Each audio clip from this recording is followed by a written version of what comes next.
fall up under that UPK banner. It's my brother and my blood, and I will die and kill for him if necessary. Go to ground, go to ground, go to ground, go to ground, go to ground, go to ground, go to ground, go to ground, go to ground, go to ground. It's all about that warfare, boy. Give ground, give ground, give ground, back up, give ground, give ground, give ground, back up, give ground, give ground. It's all about that warfare, boy. Take ground, take ground, take ground, take ground, take ground, take ground, take ground, take ground. My soldiers take ground till I'm stand down.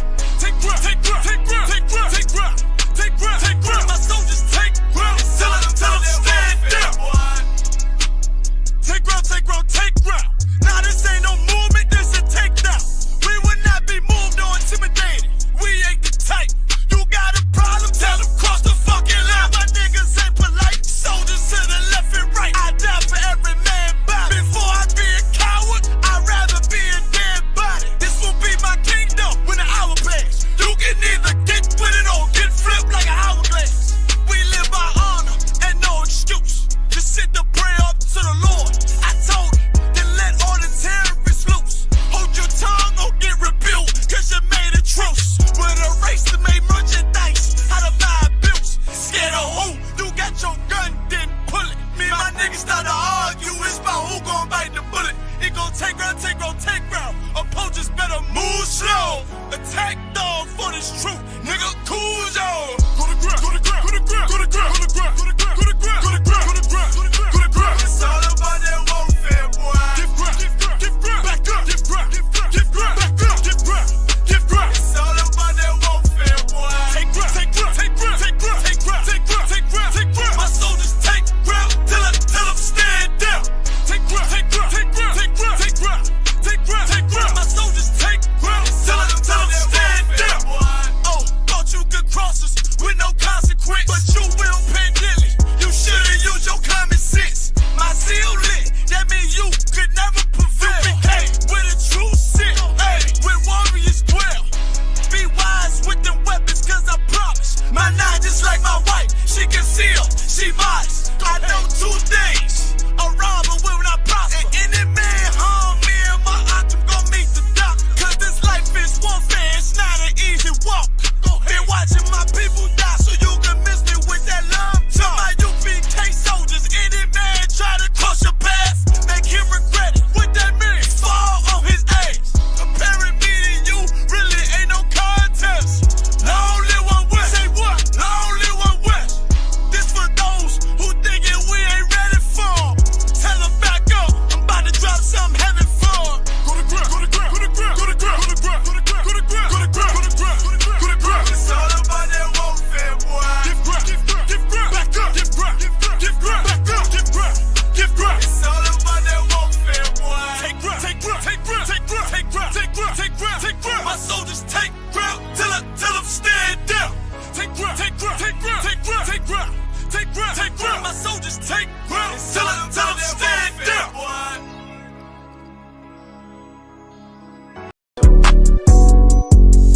Yeah, yeah. UPK shit, man, one West. Hey. I'm a UPK nigga, I'm stuck in my ways. That's on them, letting cowards fill up they ranks. Goddamn, lost tribes got them following waves. Loyalty a lifestyle, nigga, I'm just saying. Yeah, I'm a saint, no New Orleans, it's going up. Next spot, we at the B&B. I'm turned up, I'll pull up in the SRT. Burning rubber, hey, UPK shit. Look, met her at the club, told her pull up to the lobby. She know I'm in the coat, we're all black, no Illuminati. This my other half shit, I can't move without it. These my motherfucking brothers, yeah, what I'm gonna do without them, yeah. If it's beef, I can't wait to sink my teeth in. Niggas going overboard, they off the deep end. Why you tripping off that hoe? That's some weak shit. Told him put me in the game cause I love defense. Yeah, put me in the game, coach. Fuck you thought, he let his colors fly. He ain't cut, we cut him off. Yeah, bounce out, let my fringes swing. Yeah, I'm a dog, and she say she find me interesting. Yeah, want me to call, put me in the game, coach.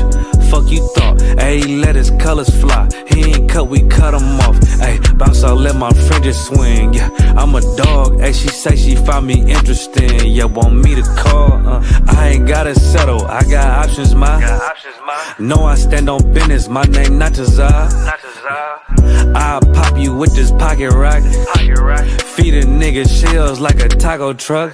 Ayy, this bitch got sound effects. It go pew pew pew.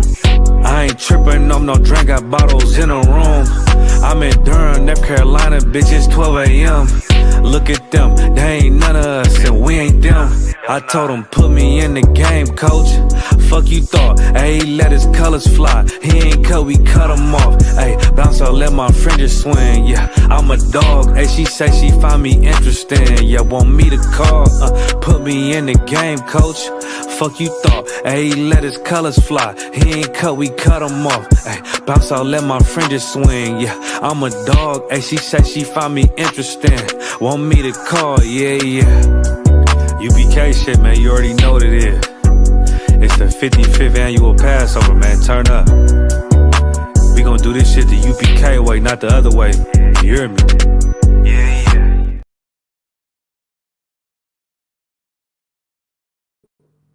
Bro, what a show like it. Even though I don't know you, I'm not letting nobody sell you crack. You know why? Because I never saw you before. But you a black man like me. That's right. And it's worth something. This is Black Watch with Commanding General Yohana, the only man to lead blacks, Latinos, and Native Americans. God made man on this earth. The white man he make man. God made man. God wants man to obey him. Bringing you real news. You don't need a black man in the White House. You need a black man in every black house. For many years, there's a lot of black people who didn't realize how deep the racism of white America was. You ain't gonna do nothing unless you decide where you gonna stand at with the Most High. This station is now the ultimate power in the universe. Righteous solutions to issues.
Never knew a goddamn maybe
Hey, Shalom Israel. This is the Wednesday night history class. Also, remember, check out Commanding General Yohana's radio show. 2 a.m. UK time. The class is here Monday through Friday. Let me just where we was. All right. So we're gonna go continue with the whole. We started last week. Allah, we can get finished today. Hold on. So yeah, we're gonna try and get today. Also, any questions? Bear with me. Just try to get the audio.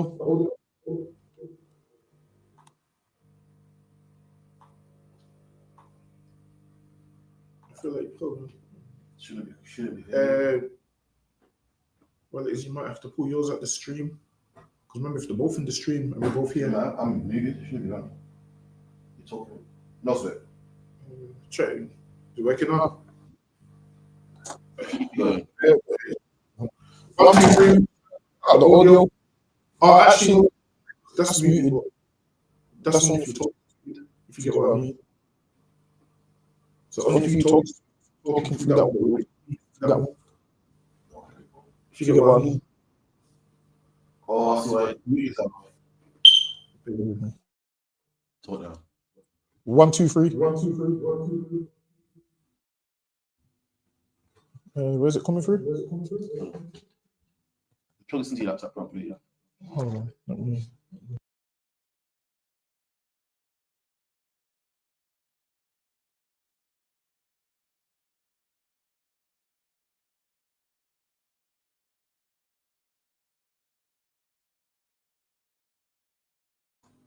All right, somebody give me a 1 in the chat if you can hear me clearly.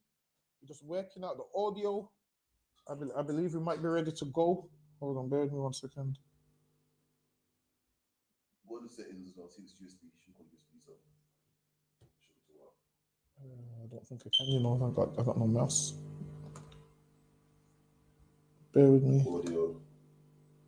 Yeah. All right, let's go. All right, yes, okay. We're going to jump right in. Lucky, go ahead. Right, some people find it surprising that Guy Fawkes, the man who played such a central role in a Catholic terror plot, was born and raised into a Protestant family. So now, most people didn't even know that Guy Fawkes was raised into a Protestant family. How was he raised into a Protestant family? His original father was a Protestant, but his father died when he was young, and his mom remarried a Catholic, and that's how Guy Fawkes became Catholics. That's lucky. Go ahead. Khan. But as we shall see, this is just one of the things that many of the gunpowder plotters had in common. So imagine all of these Catholics. A lot of things they had in common is that what they grew up Protestant. So a lot of them grew up as Protestants, and in later when they got to about 17, 18, they converted to Catholicism. But before that, a lot of them was born Protestants. Yes, lucky. Go ahead. Khan. Alongside Guy Fawkes himself in his years was Christopher White, commonly called Kit, with his brother John, known as Jack, was also at the school 2 years above Guy and Kit. The Wrights were the sons of John and Ursula Wright of Plowland Hall, Holderness, and were born Protestants. So now, some of the other men involved in the gunpowder plot, they were born Protestants. The reason most people don't know the names of the other men born in the part of the gunpowder plot is because they focus on Guy Fawkes, because he's the guy that got caught. He's the guy that got caught in the room under Parliament with all the gunpowder. So that's the reason why people know Guy Fawkes only and don't know the others. But he weren't even the main man in the plot. He was just a man that was good at certain things, but he weren't the main man. That's lucky. Go ahead. Khan. But in their 30s, they, along with Guy Fawkes, would find themselves plotters in the gunpowder treason. Another pupil at the school was Robert Middleton, who converted to Catholicism and was executed for his faith in 1601. So now, another member of the pupils, meaning people that they went to school with, Guy Fawkes and them is seeing Catholics getting executed. They're seeing Catholics getting executed under Queen Elizabeth. So people they went to school with, he's seeing them getting killed because of their faith. So a lot of the gunpowder plot this what led them up to it, because they was like, yo, when Mary was in charge, we was good. Queen Elizabeth took over. Now we're getting killed. We're losing our land. We're getting fined. We've seen people we went to school with get killed. So now they've took it upon themselves like, yo, something has to give. We're not going to let this slide. Slucky, go ahead. Khan. Edward Oldcorn was at the school too, and later became a Catholic priest, although it was doubtful that he knew much, if anything, of the gunpowder plot.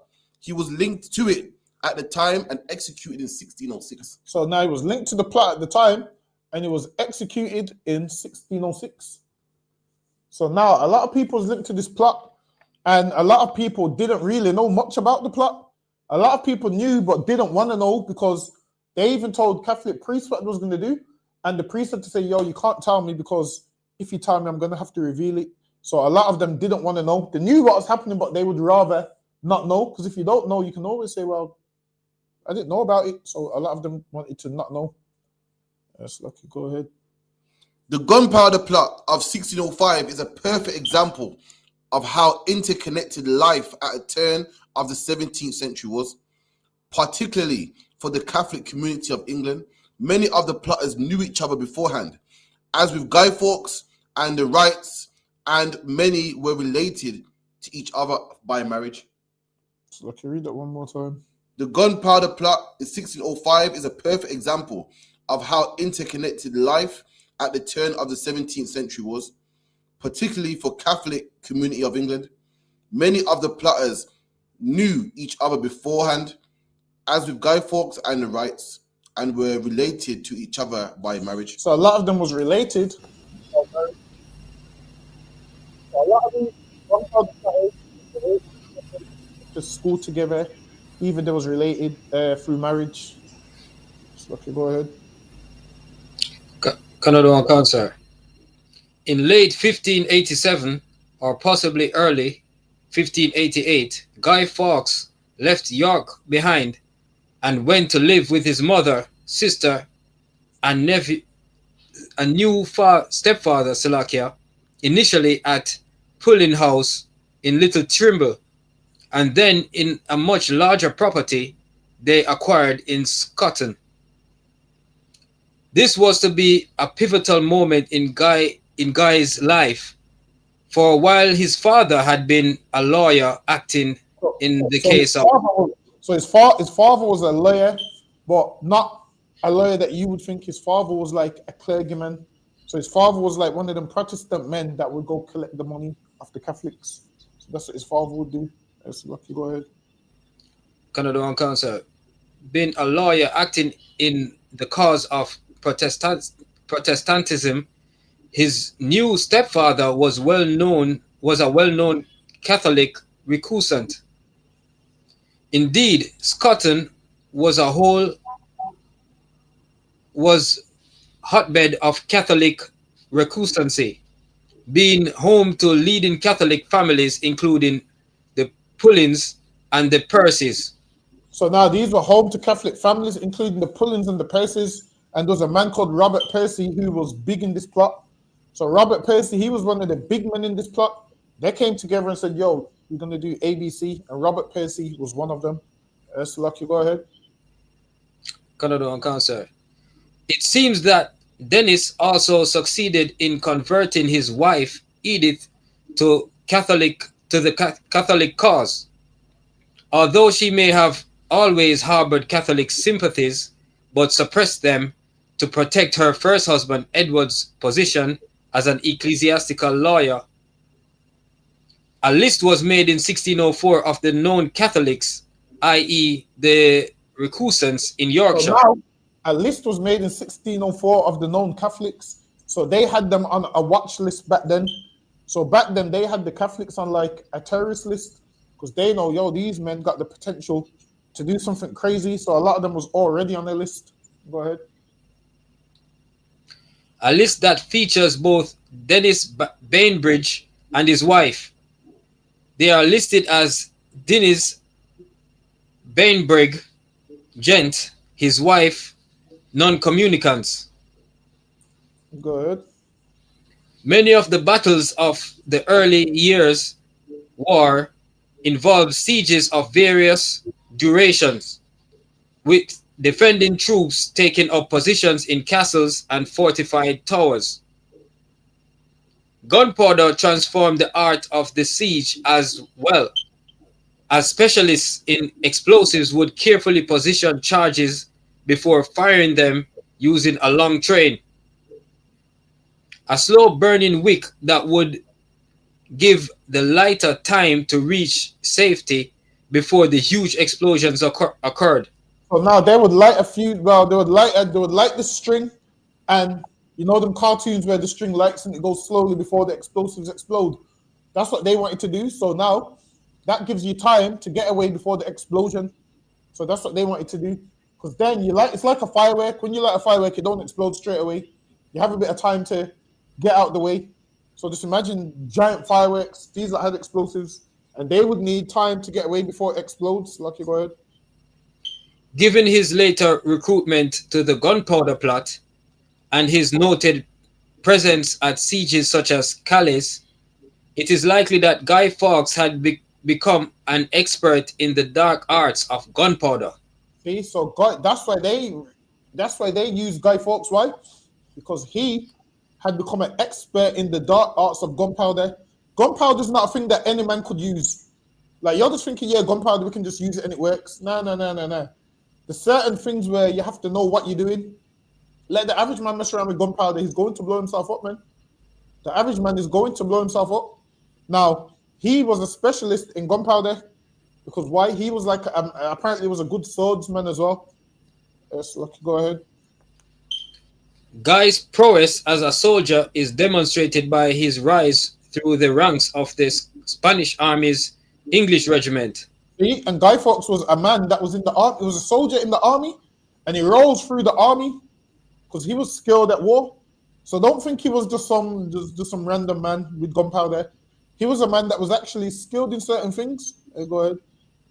Eventually reaching the rank of alferez, which is similar to the English rank of ensign, just below that of a lieutenant. Military records at the Royal Archives in Brussels also show that by 1603, he was being considered for promotion to the rank of captain. See, they was going to promote Guy Fawkes to the rank of a captain, man. Like, well, it is. A lot of people hear Guy Fawkes and think, oh, these is regular men. No. These was men that was skilled in certain things and knew about gunpowder and they knew about all these things. And he was going to get a raise, man. They said this in the archives in Brussels. So Lucky, go ahead. Here's one. King James' other great terrors was gunpowder, as it is. And now, imagine this. You know what? King James would be afraid of gunpowder because they blew up the house that his father was in, man. Remember when they blew up the house where Lord Darnley was in? So imagine that your father died because someone used gunpowder, and now you're hearing about gunpowder again. That definitely would be a fear, man. Because in Scotland, when they killed King James's father, and what's his name, Lord Bothwell, they tried to blow him up, and then I think he's escaped through a window and they've strangled him in the garden, and placed him there and in the garden strangled. They tried to blow it up, and now that's why King James would have had not really a fear, but this is why King James would have been like, yo, gunpowder's nothing to play with because his father died that way. Go ahead. Khan. And it is easy to explain why it is held such a horror for him. James's childhood saw him placed on the Scottish throne aged just 13 months, but it was a base tragedy rather than a regal fairy tale. So they're saying the reason he got the throne weren't because of a nice fairy tale, it was because of a tragedy. Go ahead. Khan. James Stewart was the son of Mary, today as Mary Queen of Scots, and Henry Stewart, Lord of Darnley. And Henry Stewart, Lord Darnley, man. So now, King James, his father got killed. Similar situation, gunpowder plot. Obviously, they framed his mother, Lord Bothwell, took her, forced her to marry him. And the people said she was involved in the plot. And then after all of that, she just, had to go to jail for like 18, 19 years under Queen Elizabeth before she was killed. But that's why it mentions King James. and gunpowder because his father died that way in Scotland. Yes, Lucky, go ahead. And the reason is because I think the mom was meant to spend the night with the dad in the castle where he was, and she didn't attend. So they're like, "Yeah, that's dodgy. She knew not to be there." So that's the narrative that they're saying. But it's Lucky, go ahead. Unknown to him, 2 barrels of gunpowder had been placed beneath his bed chamber. Darnley survived the initial explosion but was caught by his assassins running from the church. They put gunpowder under his bed to blow him up. They tried to blow him up, but he escaped the explosion, and then they caught him and strangled him to death. Go ahead. Caught by his assassins running from the church and strangled to death wearing just his nightshirt. So now they strangled him. This man's just got on a nightshirt. Listen, man, I mean, you know when you're young, your parents tell you, oh, you must wear pajamas because you don't know what's going to happen, man. You get me? You only get caught in just your t-shirt. So sometimes you got to have the pajamas on, man. Listen, I seen a picture of there was a fire and a man had to come down with just his drawers and then those ripped in that. This is why. Sometimes you got to, sometimes you got to have some clothes close by just in case. Yeah, you got to have some clothes close by just in case, man. Lord Darnley was just out there in his drawers and a t-shirt, man, and he's running, and the assassins caught him and strangled him. Yes, Lucky, go ahead. Sir. Thus it was that James Stewart, son of Mary and Henry Stewart, unless the Rizzio rumors were true, acceded to the Scottish throne as a 1-year-old. He would hold onto it for nearly 58 years. Gaining power at such an early age must have been... He was on that throne for a long time, 58 years, man. Who's the longest serving monarch? Queen Elizabeth, right? I think she got longer than that. Didn't she get like... Nah, she died at about 97. The one BC gun? Yeah. Oh, yeah, I thought you meant last one. No, so I think she was on the throne for about 70 years. I think she got some kind of jubilee for 70 years on the throne. That reign sounds long, right? Listen, Christ's reign is going to be forever, man. That's right. Listen, what these monarchs celebrate ain't going to be nothing from that day. That's Lucky, go ahead. Canada on concert. Gaining power at such an early age must have exerted a profound effect on his ego. But he would also have a lifelong fear of assassination. And listen, that's most black men's fear, that they got a lifelong fear of assassination, man. When you're on top, you feel like everybody's out to get you. So now, of course, you're gonna be like, damn, are they gonna come and get me today? You're gonna have to have tight security, man. And imagine him hearing about all the plots, and then he hears about the gunpowder plot that almost was successful. Listen, man, that'll make you paranoid for life. Go ahead. Cancer, and especially of gunpowder. It was gunpowder and its aftermath that had swept his father and mother away from him while still a baby. Although his mother Mary lived until her son James was 21, they would never see each other after her exile. Yeah, read that part one more time. Cancer. It was gunpowder and its aftermath that had swept his father and mother away from him while still a baby. Although his mother Mary lived until her son James was 21, they would never see each other after her exile.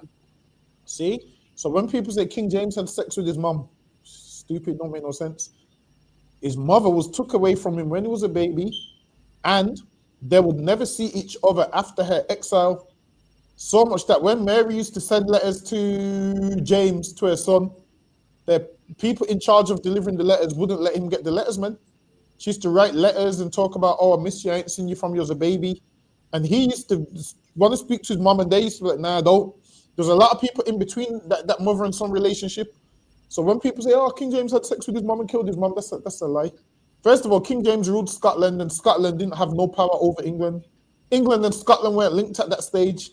At that stage, Scotland had its own monarch, England had its own monarch, until King James unified it. So King James couldn't stop his mother getting killed, even if he wanted to. Why? Because she's on the English rule, because she's locked up in England. and his in Scotland, and the two ain't intertwined until he began to rule over both of them. Yes, Lucky, go ahead. Canada and Cancer. James's longevity as Scottish king is testament to his political astuteness, if nothing else, at a time when one false move could see even kings or queens swiftly disposed of. Whatever his true feelings were, he showed great civility towards Thomas Percy, and while not being fully committed on any subject, he did enough to convince Percy that he supported tolerance towards Catholics, even if he wouldn't legalize open Catholic worship. So now the Catholics, when King James was in office, they thought, yes, we can sit down and reason with him.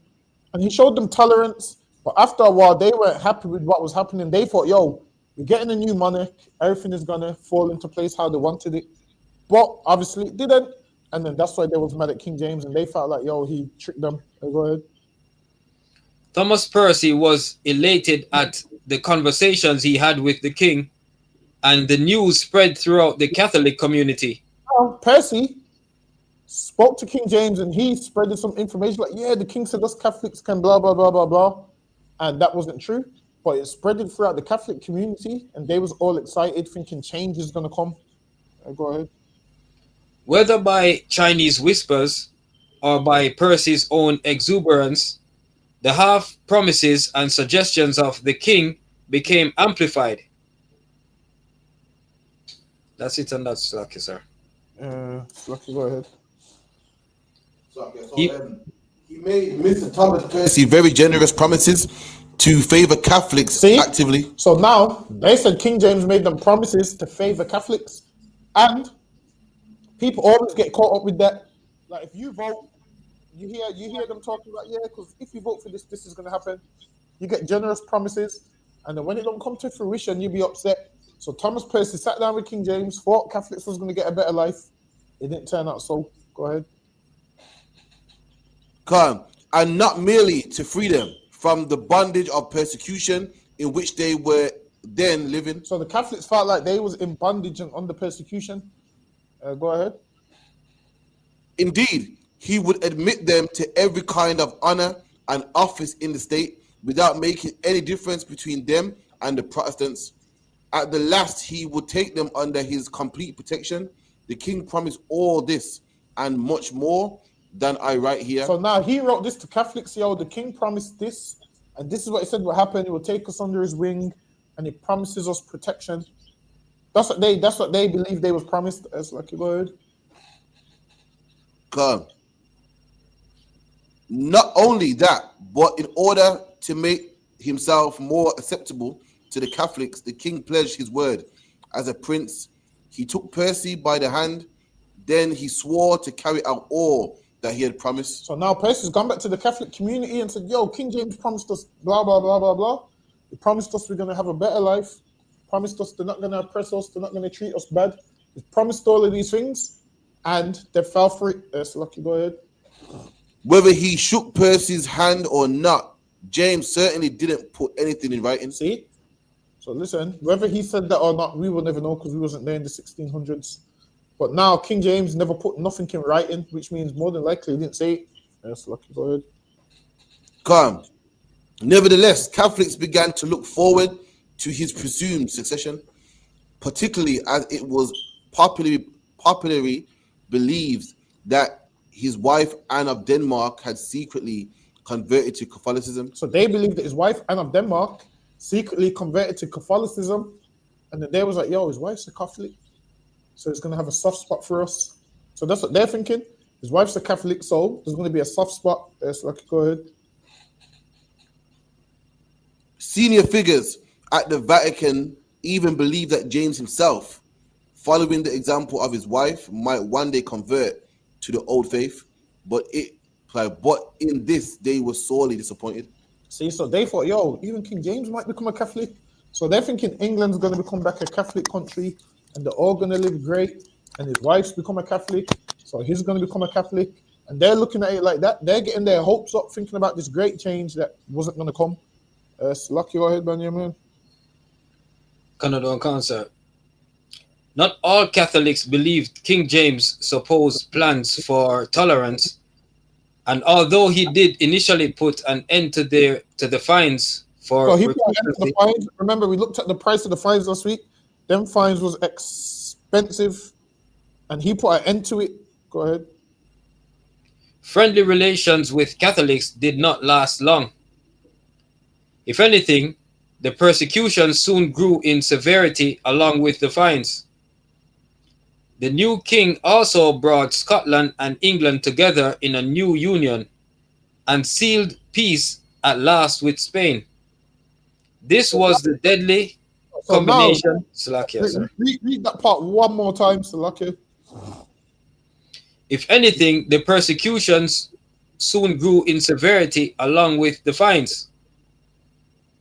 The new king also brought Scotland and England together in a new union.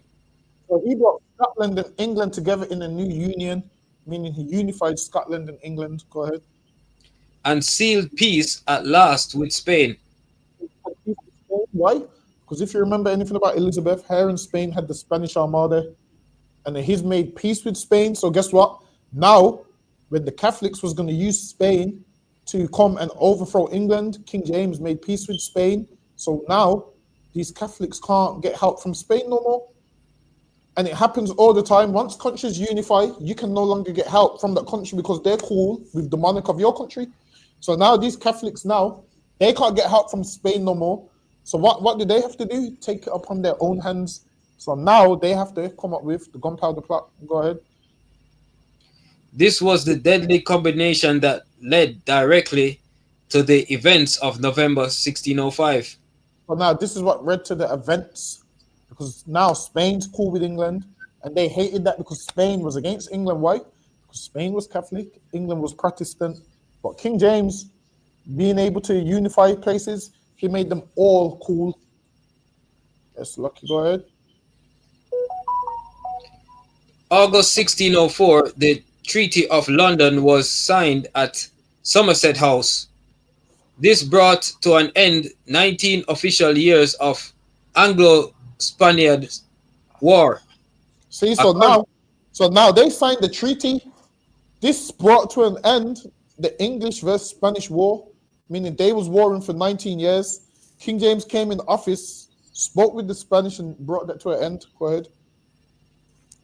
A conflict that in reality had been raging since the death of Queen Mary decades earlier.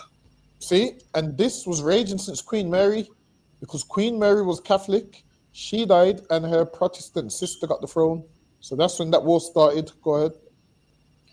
While Guy and Kit had been kept under virtual arrest for fear that they would launch a plot. 2 actual plots had already been attempted and foiled during their time in Spain. They were known as the biplot and the main plot, as it was suspected that the same masterminds may have been behind both attempts on King James's life. See, so there was many attempts on King James's life. People are thinking, yeah, there was only one attempt on his life, but no, there was a ton of attempts on his life. Go ahead. The biplot was a plan to kidnap King James and force him to repeat anti-Catholic legislations. The plotters also wanted some anti-Catholic courtiers to be removed. So now they wanted him to come back, and whatever was said bad about Catholics, to take those words back. That's what they wanted him to do. So they planned to kidnap him. There was a time when they even planned to kidnap his daughter and so forth. They had plenty of plans to kidnap King James and his kids. Go ahead. Notably, Sir Robert Cecil. Unfortunately for them, and predictably, Cecil already knew of the plot before it had a chance to be enacted. So now I think his name's Robert Cecil. I think it's Cecil. So I think they pronounce it Cecil. So yeah, Robert Cecil is like it was like an advisor I'm gonna say it was like an advisor to the king or the queen. So he was like a close man advisor. And for some reason, Robert Cecil, I don't know how these would find out anything back then without technology, but they was finding out information. He would find out who wanted to kill the king, who wanted to do this, who wanted to do that. Which lets you know, back in the biblical days, when people could find out about plots, it lets you know it's true. You're just thinking people are only finding about plots now because of the internet. No. The Lord had things in place for you to have, for you to find out if someone's committed a murder in the city, man. Because you bring them, they wash their hands over the heifer. That's how they would do it back then. Now, Robert Cecil, he would find out from people this plot, and then a lot of them he would ignore as, yeah, that's not true. And some of them he would have to take serious. So, okay, go ahead. Catholic priests William Watson and William Clark were executed, and Sir Walter Raleigh, thought to be involved with both the by and the main plots, was imprisoned in the Tower of London. The main plot. There was like high-end prisoners because you go to the Tower of London. That's like a big prison. That's not no little holding prison. That's where prisoners go. They'll put like your big prisoners in there.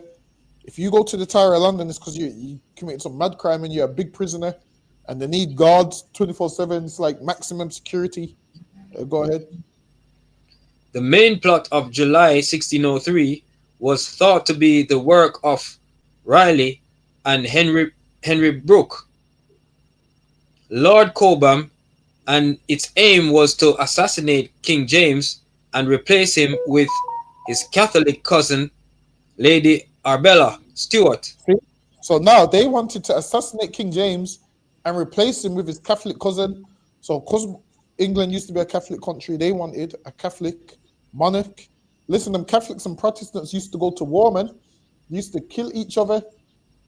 I'm telling you, the way they used to kill each other, like no tomorrow. There's lists of how much people was assassinated, and there's more people who would be unrecorded, who'd be assassinated, but it's not recorded. Even back then, they used to make like underground bunkers for people to go through and hide Catholics in, and so forth. It was that bad in England at one stage that they used to hide them in these underground tunnels. Apparently, they still got some of these underground tunnels today. Lord, did I get to go to one and see how it was structured and what it's actually like to go in an underground tunnel. But it's lucky. Go ahead. It was uncovered during investigations into the byplot, and saw Cobham take his place alongside Raleigh in the Tower, although he was released shortly before his death in 1618. Within months of King James coming to the English throne, 2 attempts had been made against him. One that would have seen him killed. The more peace-minded Catholics were appalled, correctly foreseeing that James would. So now the more peace-minded Catholics were appalled. So some people wanted to see him killed, some people didn't. Some Catholics wanted him dead, some didn't. It's like some Christians are radical, some ain't radical. So it was the same back then. Go ahead. Foreseeing that James would use this as an excuse to turn against England's Catholic population. Initially, however, James praised the Catholics who had helped to foil the plot. So now some Catholics helped foil the plot, and King James praised those Catholics, and the other Catholics must have been looking at them Catholics like, yo, you like traitors, man. They must have been looking at them like, yo, use like a traitors. We're trying to get him out of here, and use like, keeping him here. And after they've done all of this to us, go ahead. Notably, the Jesuit father Henry Garnet, who had informed the Privy Council of the byplot when it came to his attention. This toleration was not to last. With memories of his father's faith always in his mind, along with the numerous plots which had involved his Catholic mother, Mary, King James desired to do just what Guy Fawkes had predicted, to drive the papist sect, Slovakia, out of England. So he said, yo, forget this. I'm going to drive them out of England because he's been around too much death. His father got killed. Afterwards, his mother got killed. He's seen people plotting on his life. He's hearing about people plotting on Elizabeth. He's saying, yo, I might have to just get these out of England, man. Because if I leave them here, one of them are going to come and kill me. Go ahead. That's that on the slide, sir. Right, sir. Okay. Guy Fawkes' role in the gunpowder plot is frequently misunderstood. So now, Guy Fawkes' role in the gunpowder plot is frequently misunderstood. Most people don't understand Guy Fawkes' role in the gunpowder plot. Go ahead.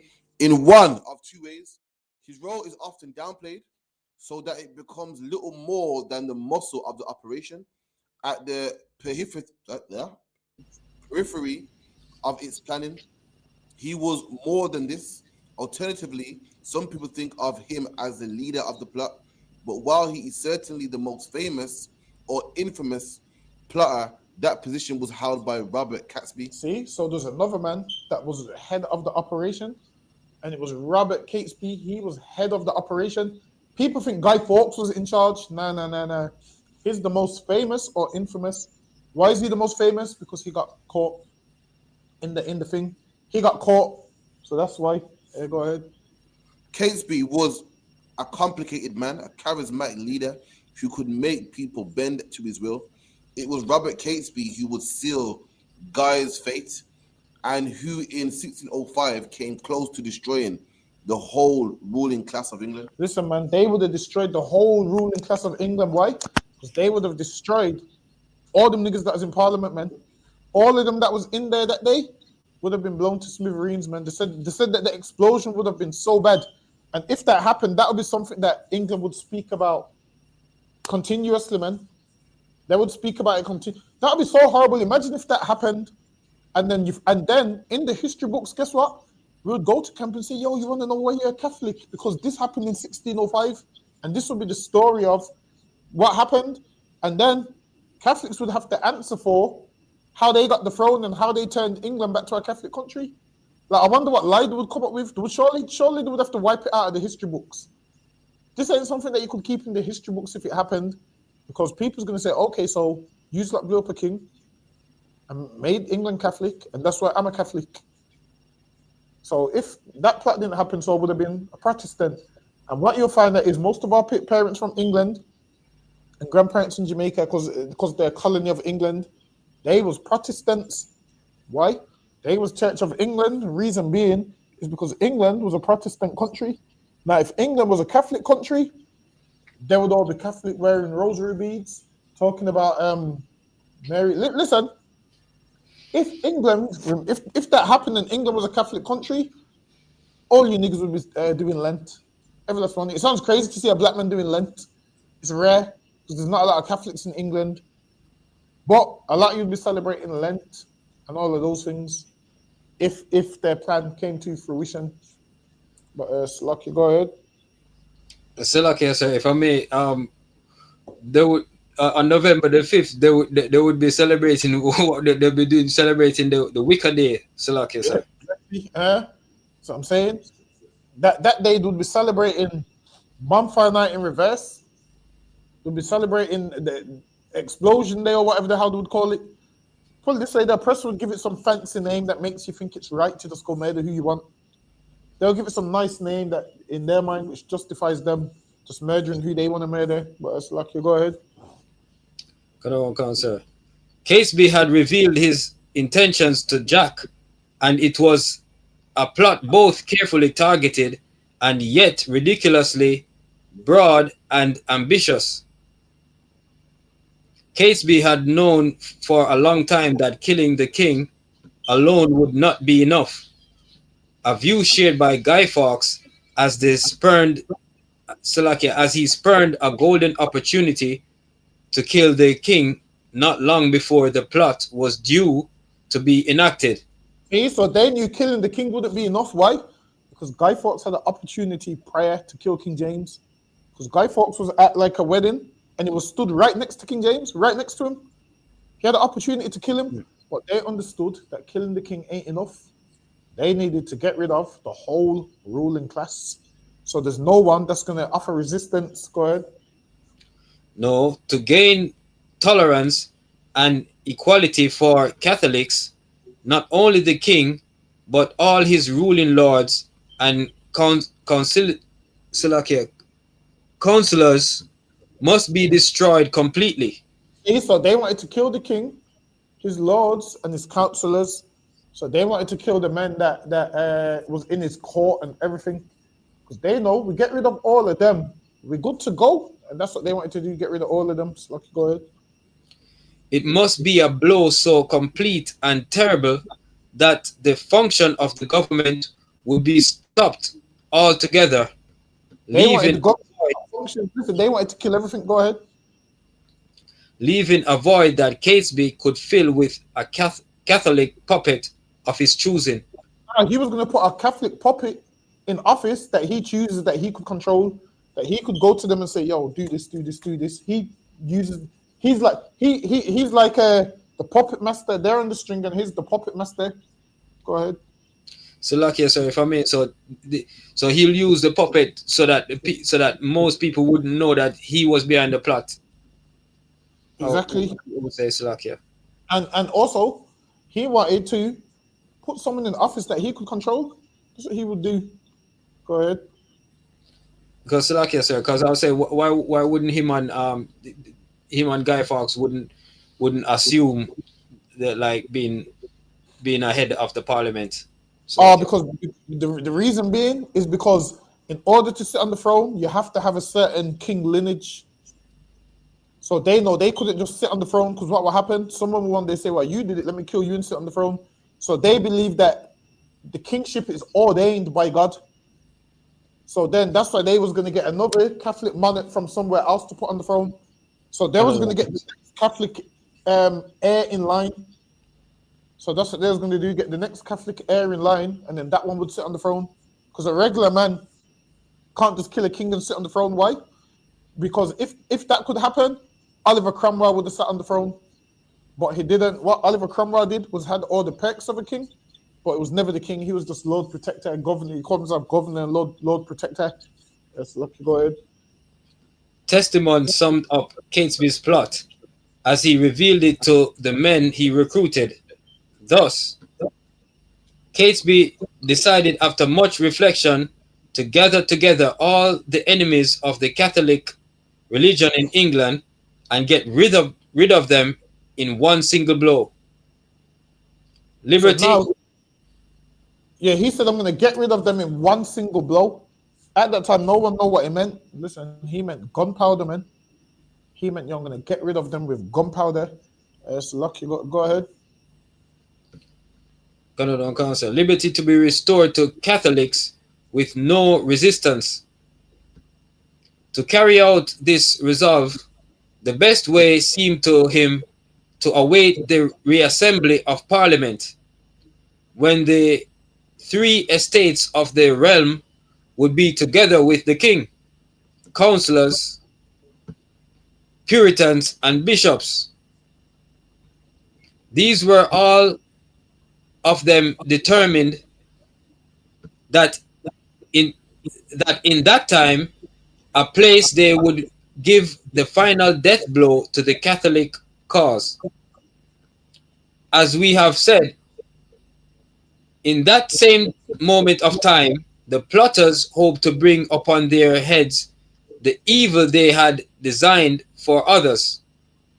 They would blow them up with a mine, and the Parliament. It was like, "Yo, everything they've done evil to us, we're about to do whatever to them.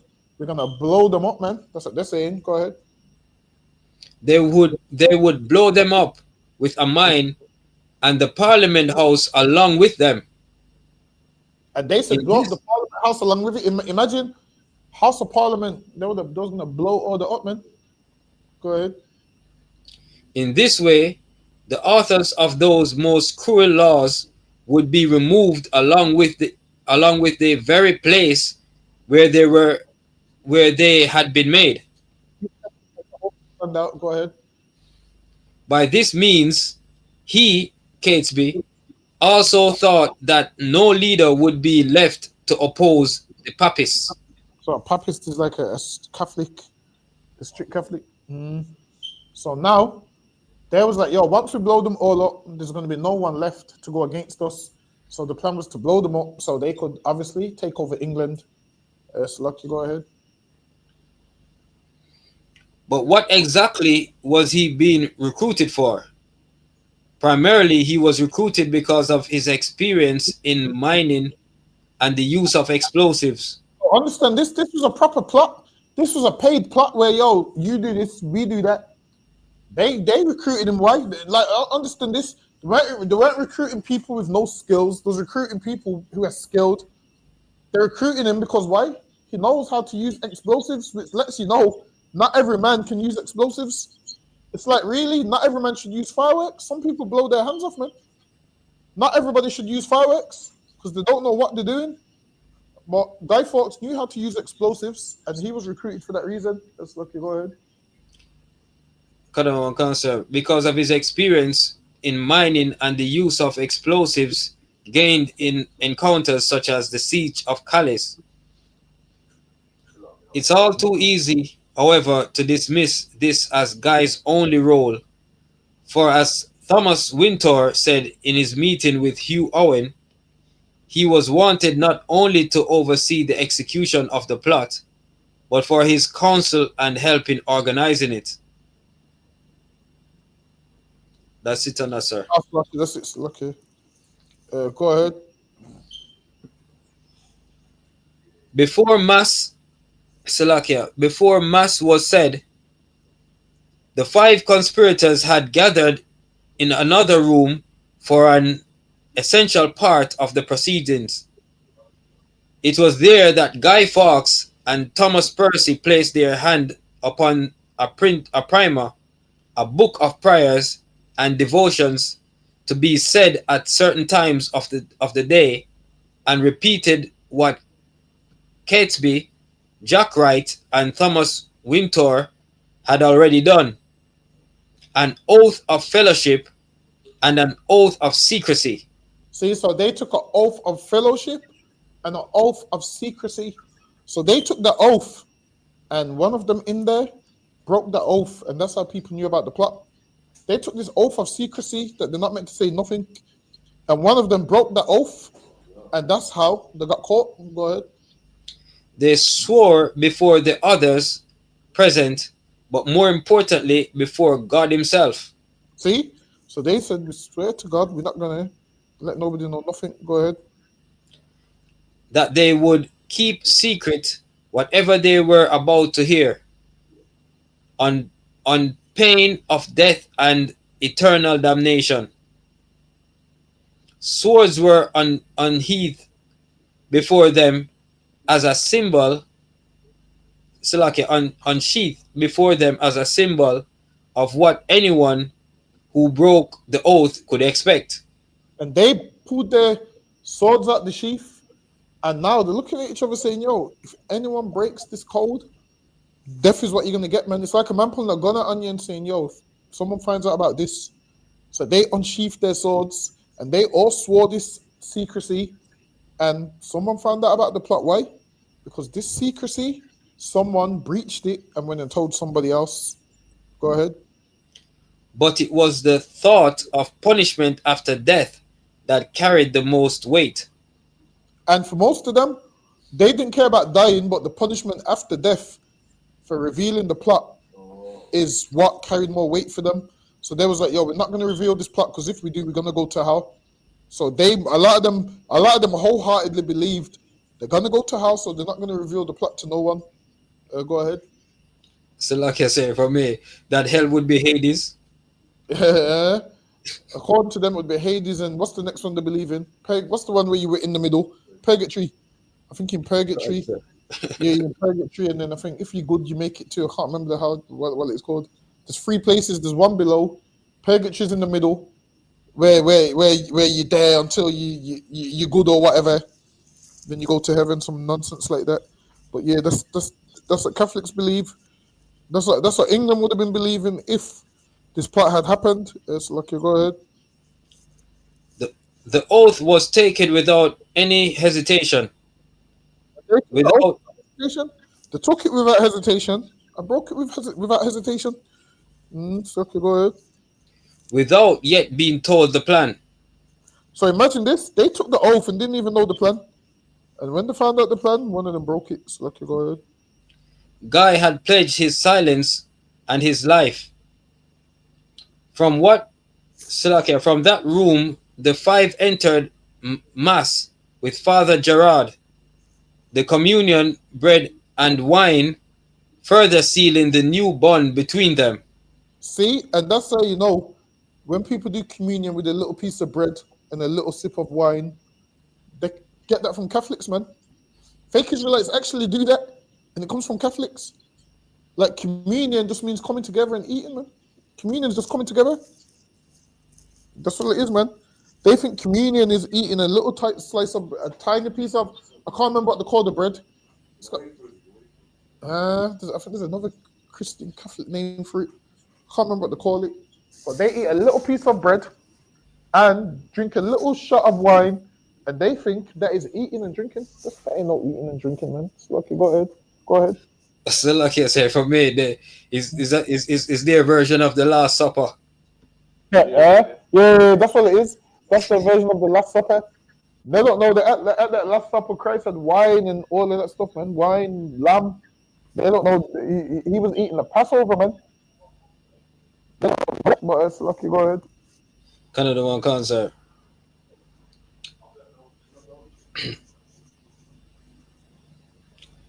With the mass over, Gerard left the room, ignorant of their plans, but undoubtedly able to feel the tension in the air. So now, the man that was praying with, Catholics have a thing that they call holy. I can't remember his name. The man they pray with, whatever his name is. But now, this is the one that usually leads the prayer for them. So this man's they call him Father something. So this man leads the prayer, and they've not said nothing to him about what they're going to do, but he could sense the energy. Sometimes you can sense certain things. Like, it's not hard. Listen, man, if you go around five niggas and they're about to jump you can sense it, man. It's not hard to listen. When someone's about to punch you can sense it. You can see how they're walking up. You can sense certain things. So he sensed it, but he's not fully knowing what it is. Go ahead. Canada one concert. The men were alone, and it was now that Robert Catesby finally revealed the plan in its minutiae. They would find a suitable property near the House of Lords, and from there... They said they'll find a suitable property near the House of Lords. Why? Because if they want to blow it up, they need to be close. So, lucky, go ahead. And from there, tunnel under the building before planting enough gunpowder to completely destroy it and anyone within. At the same time, a group of men would seize the Lady Elizabeth, daughter of King James, with See, a view. So now, after that, they wanted to kidnap King James's daughter. Go ahead. To seize the Lady Elizabeth, daughter of King James, with a view to installing her as the puppet queen to the new Catholic regime. See? So now they knew that they would have to have a descendant of James on the throne, and she would have been the queen, because they know they have to get one of the heirs. So she would have been the puppet queen, meaning they would control all her decisions. So she would be on the throne, but they would make all the decisions. And that usually happens with some of your governments. That usually happens with a lot of people. The man that you see, somebody else is telling them what to do. Listen, man, black people really thought Obama was going to save them. You thought he was the man coming up with all them plans. No, it don't work like that, man. There's always someone behind and using them as a puppet. So you think, yep, that person's giving these orders and whatnot, and it's not really that person. Go ahead. Canada and Khan. Guy wholeheartedly approved of the plan. And Guy, meaning Guy Fawkes, he approved of this plan. He heard it and he's like, yo, I'm down with that, man. Go ahead. That's it, sir. That's it, Salaki. Salaki, go ahead. It was now that they began to gather some of the materials they would need for their plot, primarily gunpowder and Now, the timber, starting materials, gunpowder and timber. Go ahead. which were at this point stored in the house that Catesby had rented on the south side of the Thames, across the river from the property Percy had rented. Go ahead. By the time the planned explosion, by the time of the planned explosion, the plotters had gathered a huge amount of gunpowder.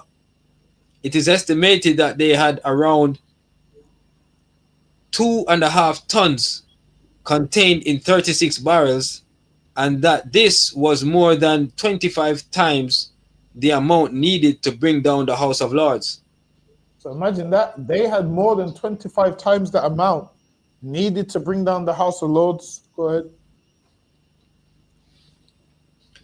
It would also have devastated the surrounding area to a radius of around 500 meters, Listen, man, taking in buildings. 500 meters. Hold on. Let me see how far 500 meters is in miles. Bear with me.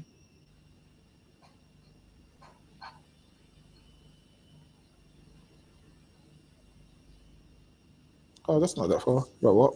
0.311 miles. It's not that fast. Lucky, go ahead.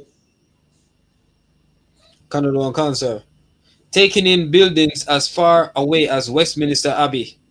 So now Westminster Abbey, all of the buildings that came down. Go ahead. Canada and Can. Guy Fawkes, in charge of the munitions and with a good knowledge of their efficiency,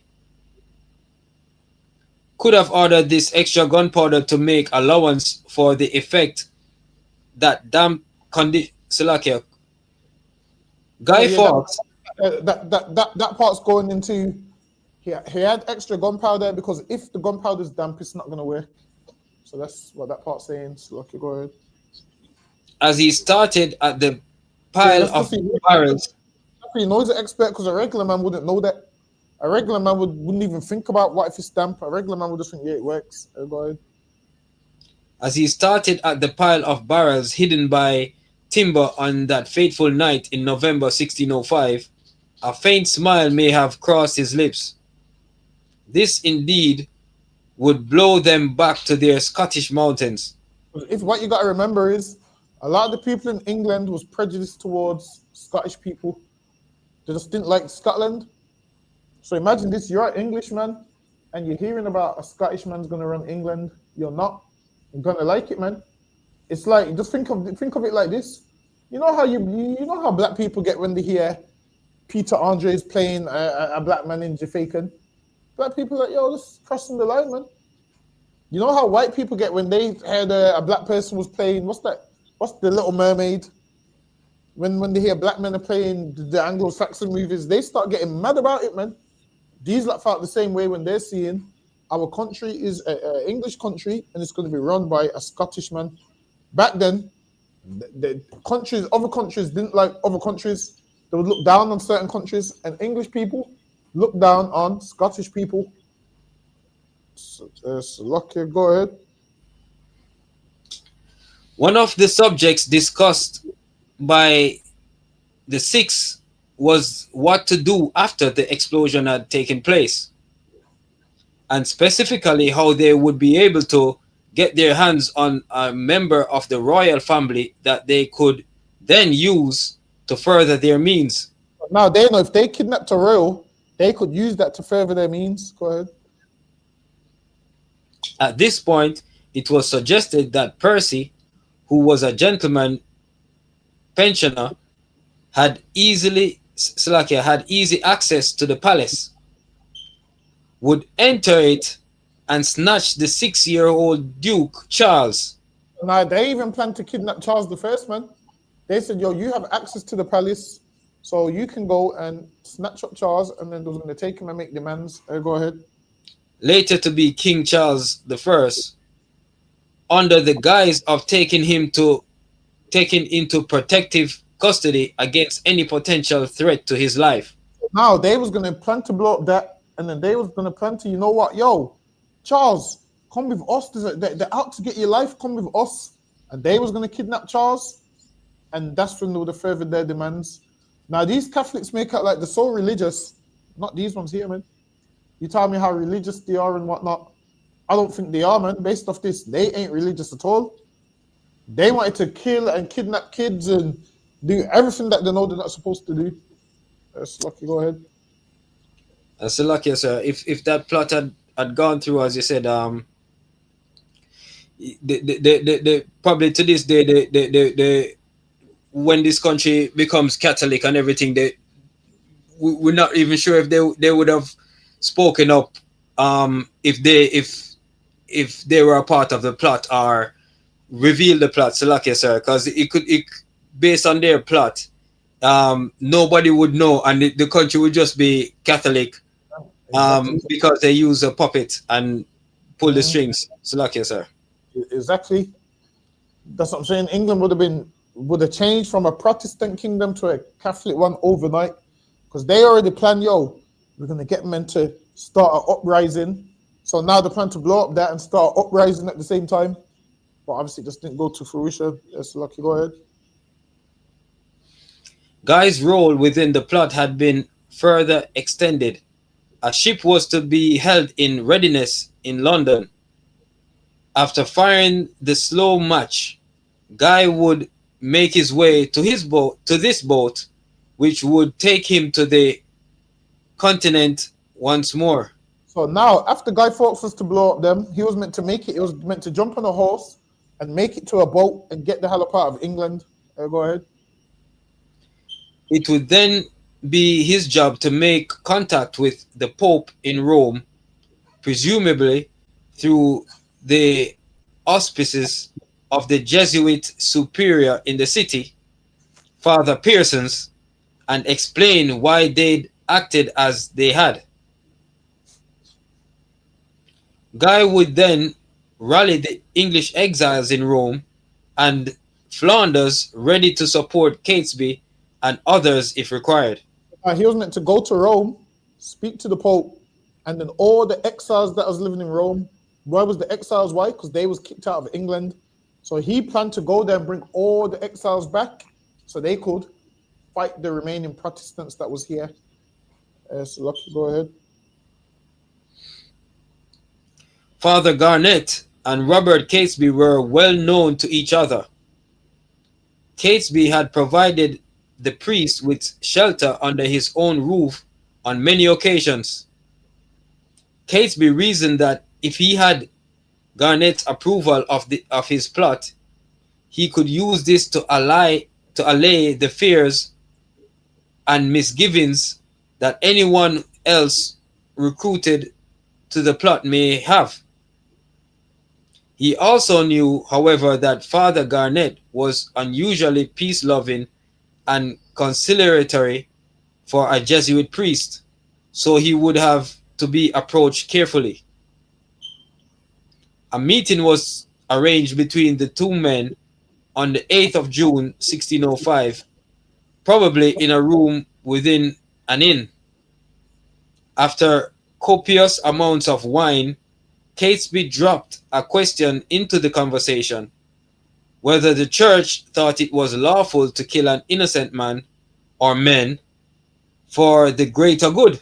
So this nigga got drunk and he's asking these questions, yo, is it lawful to kill an innocent man or men for the greater good? So he's got drunk and he's running off his mouth and he's asking them kind of questions now. Yes, Lucky, go ahead. Catesby would ask Garnet to hear his confession, but guessing something of this content and realizing the danger it would put him in, Father Garnet refused. Now, this man didn't want to hear his confession. Why? Because he knows if he hears this confession, now he's in a position to say, nah, you can't do that, it's wrong. So he would rather not know. It's easier for him to not know what's going on or what's happening. It's a lot easier. Go ahead. Canada and Cancer. Father Garnet was bound by the seal of his by seal of the confessional. He had gathered that Catesby had a plan that would risk innocent lives. Because But he if he asked that question, he knew it was something to do with that, but he didn't want to really hear. Because if he hears, then he knows what's going on. He would rather live like he don't know. That way, yeah. When it's mentioned to him afterwards, he can act like he didn't know nothing. Go ahead. But if he heard this confession, he too could be held complicit, and his sacred code would not allow him to inform the authorities. And if he heard it, he could be complicit because they're gonna be like, "Yo, you're part of it." And if he don't reveal it, no, if he does reveal it, he's broke. His plan is not meant to give out the information. So if you don't give out the information, he's damned if he does or if he don't. So he would rather not know because he don't want to get put in that position. Go ahead. Garnett took to trying to put Catesby off his plans, whatever they were, by referring repeatedly to the Pope's instruction to England's Catholic to seek peaceful remedies and to leave their fate in the hands of God.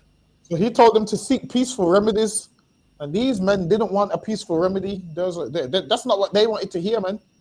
So like, hold on, wait. Let me see if I need this slide because we're coming up to the end of the class. Yeah, go ahead. Around the time of Parliament's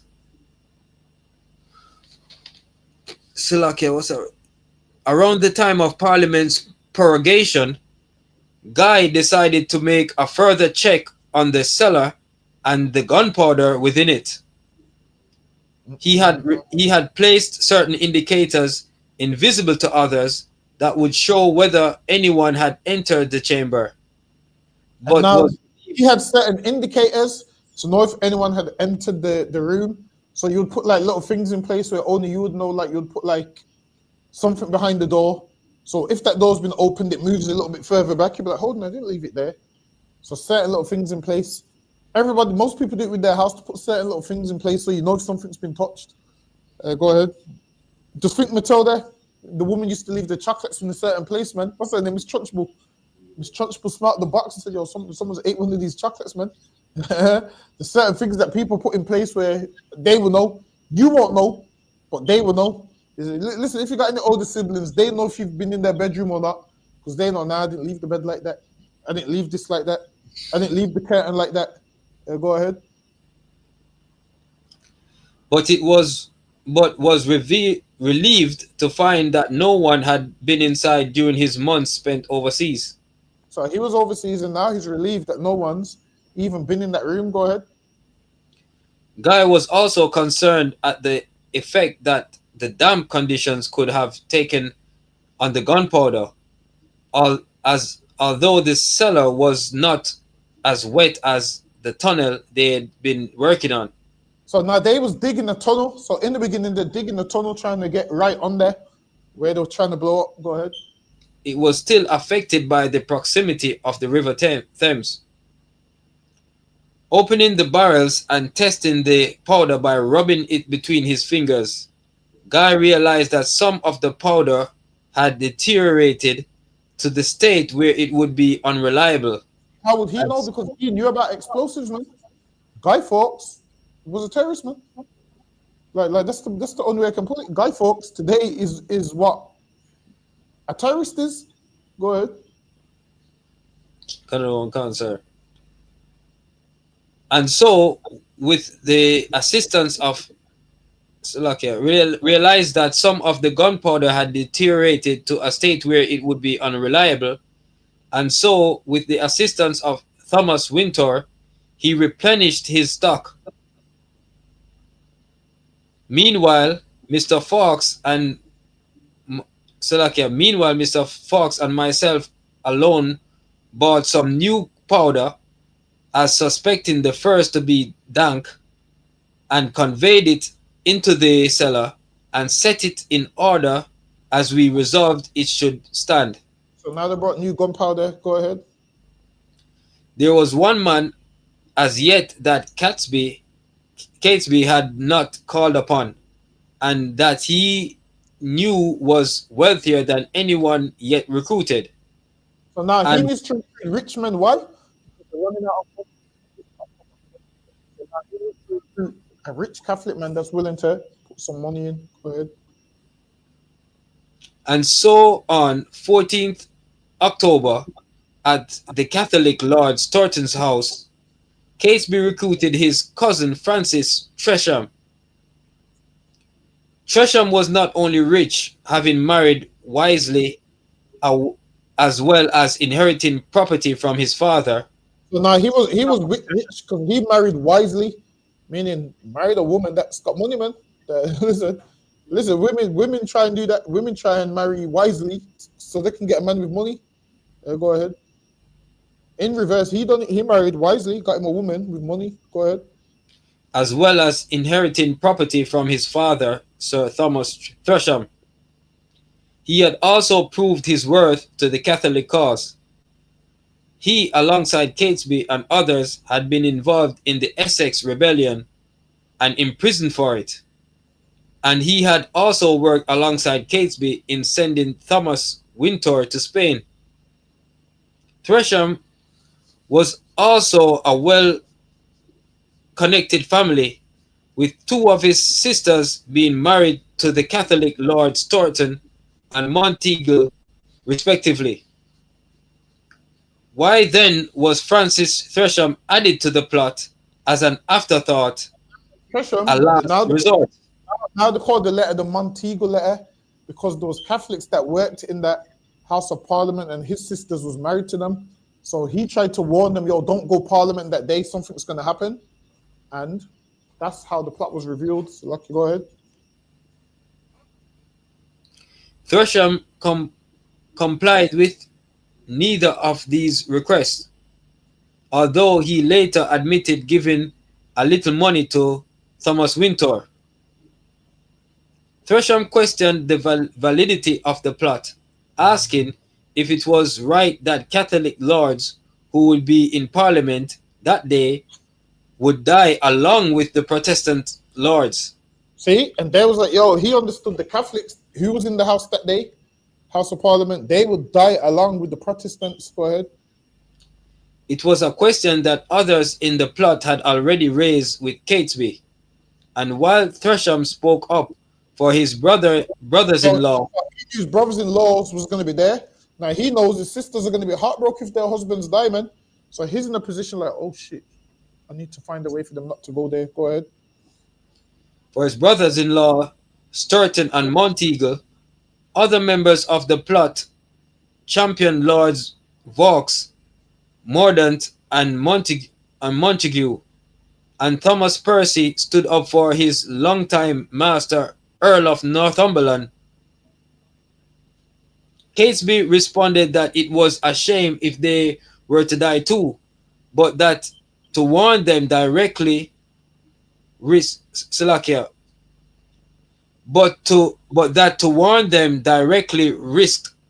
destroying their whole plot. And it was right, man, because he goes, if he warns them directly, that destroys the whole plot. So Catesby was like, yo, they're going to have to die, man.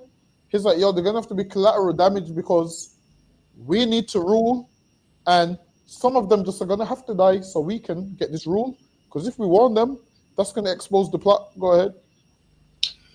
Reluctantly, at least if his own confessions is to be believed, Francis Tresham agreed to join the plot and be guided by his cousin. Nevertheless, on one occasion it seemed that Catesby defied his own instructions.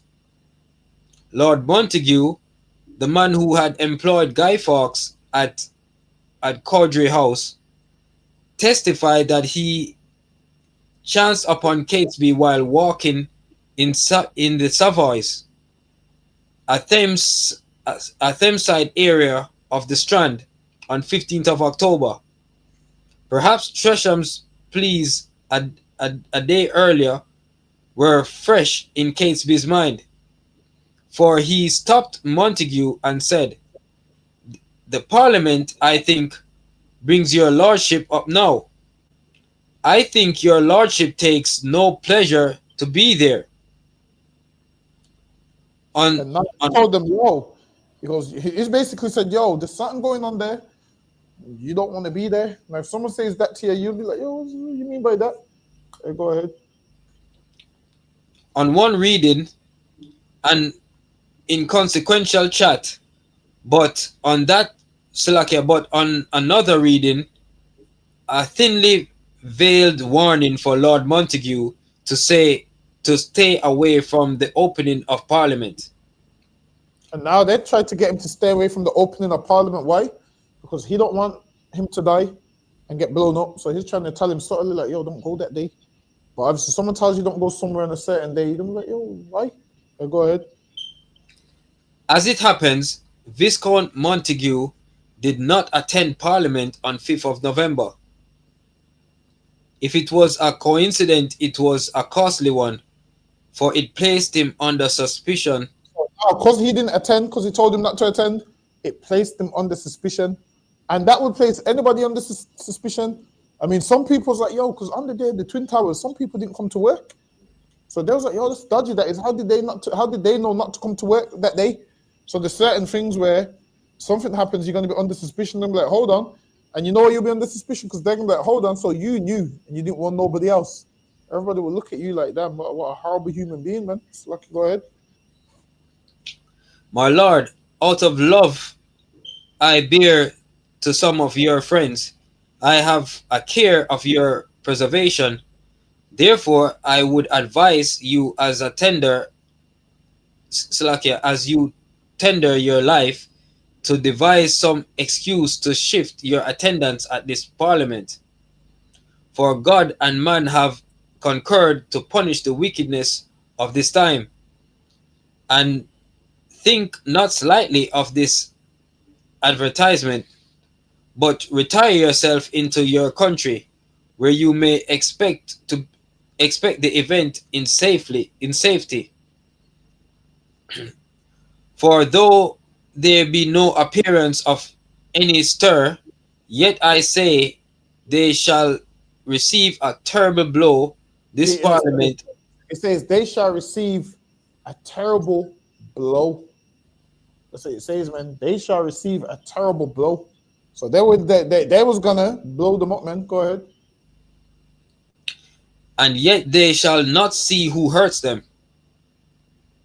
This counsel is not to be condemned, because it may do you good and can do you no harm.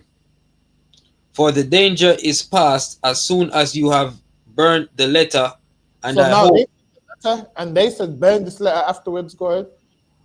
And I hope God will give you the grace to make good use of it, to whose holy protection I commend you. Hold on, do I need this one? Yeah, go ahead. Who then was the writer of the Montego letter? They're asking who's the writer. Hold on. I gotta skip some of these. I'm trying to. Yeah, go ahead. As one day turned into the next. So now this is guy. The last slide will let you know that they came in. He told him his name was John Johnson. They left and they had a funny feeling. They said, "No, something ain't right." So now they've gone back. So now he's in the room with the gunpowder. Go ahead. Guy heard a faint noise from outside the cellar. He opened the door to see what was amiss. But stepping forward into the darkness, he found himself blinded by the light of a lamp thrust into his face. A man was upon him, who knocked Guy off his feet and pinned him to the floor. Guy overcame his momentary confusion, and a brief yet fierce struggle ensued, in which Guy crushed the man's hand so fiercely that he considered drawing his dagger and stabbing him before thinking better of it. So yeah, Guy Fawkes was trained, man. He was a warrior, trained swordsman, knifeman. They said he was big as well. He weren't no small dude. Armed men came to the guard's aid. Guy Fawkes was having him up, man. So Guy Fawkes was having him up, and armed men came to the guard's aid. Go ahead. dragging Guy to his feet and binding his hands behind his back. Pushed into the cellar, Guy was, Salakia, sir, powerless to resist as he watched the men tear away at the wood coverings, hearing their curses as the barrels of gunpowder were uncovered Them man swore their and hell off. then opened. Them man said, Ross Clark, man. That's what they said when they saw them got that gunpowder uncovered, man. They said, man, yo, I'm telling you, them man was like, yo, the seen gunpowder uncovered. Slucky, go ahead. Guy's pockets were searched next, and within them were discovered touchwood and a match. So yeah, a match is in his hand, in his pocket. Go ahead. The leader of the men approached Guy with his look of disgust on his face, but Guy returned with something but Guy returned it with something approaching a smirk. "You were lucky to find me outside the cellar," Guy said in a calm, confident manner, belying the sickening feeling growing within him. "Otherwise, none of you would be talking about it now, because you would have all been blown sky high." But he told them, "You're lucky you caught me, because you all would have been blown up, man."